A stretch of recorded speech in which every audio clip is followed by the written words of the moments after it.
ఈ 6 పోలీస్ స్టేషన్లలో నమోదైన 33 కేసుల్లో వివిధ సందర్భాల్లో నిందితుల వద్ద నుండి సీజ్ చేసిన 11,545 కేజీల నిషేధిత గంజాయిని ఈ రోజు హేమచంద్రాపురం గ్రామ శివార్లలోని నిర్మానుష అటవీ ప్రాంతంలో పర్యావరణ కాలుష్య నియంత్రణ నిబంధనలను పాటిస్తూ జిల్లా డ్రగ్ డిస్పోజల్ కమిటీ ఆధ్వర్యంలో దహనం చేయడం జరిగింది.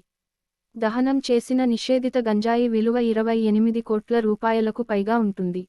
జిల్లా drug disposal committee chairman Rohit Raju IPS మరియు సభ్యులైన Bhadrachalam ASP Paritosh Pankaj IPS, Palvancha DSP Satish Kumar, DCRB CI Srinivas, SB inspector Nagaraju, RI NTO, RI welfare Krishnarao, RSI Jagan గార్ల ఆధ్వర్యంలో కోర్టు వారి అనుమతి తీసుకుని ఈ నిషేధిత గంజాయిని ఈ రోజు ఉదయం నుండి సాయంత్రం వరకు దశల వారీగా విభజించి దహనం చేయడం జరిగింది.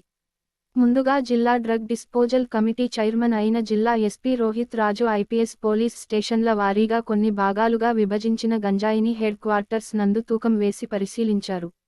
అనంతరం దహనం కొరకు సిద్ధం చేసిన మొత్తం గంజాయిని దగ్గర్లోని అటవీ ప్రాంతానికి తరలించి తగలబెట్టడం జరిగింది. ఈ సందర్భంగా ఎస్పీ గారు మాట్లాడుతూ ఎన్డీపీఎస్ యాక్ట్లోని నియమ నిబంధనల ప్రకారం జిల్లాలోని పలు పోలీస్ స్టేషన్లలో నిల్వ ఉన్న గంజాయిని ఈ రోజు దహనం చేయడం జరిగిందని తెలియజేశారు.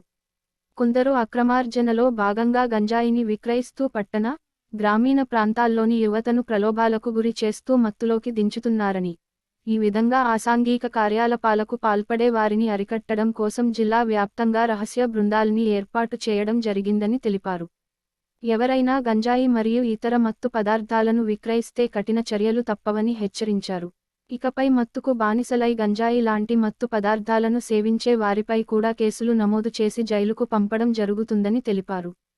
ఈ కార్యక్రమంలో ఎస్పీ రోహిత్ రాజు ఐపీఎస్ గారితో AR additional SP Vijay Babu, trainee IPS Vikrant Singh, డీఎస్పీలు రెహమాన్, సతీష్ కుమార్ మరియు DCRB C Srinivas, SB inspector Nagaraju, ఆర్ఐలు, సిఐలు, సిబ్బంది మరియు తదితరులు పాల్గొన్నారు.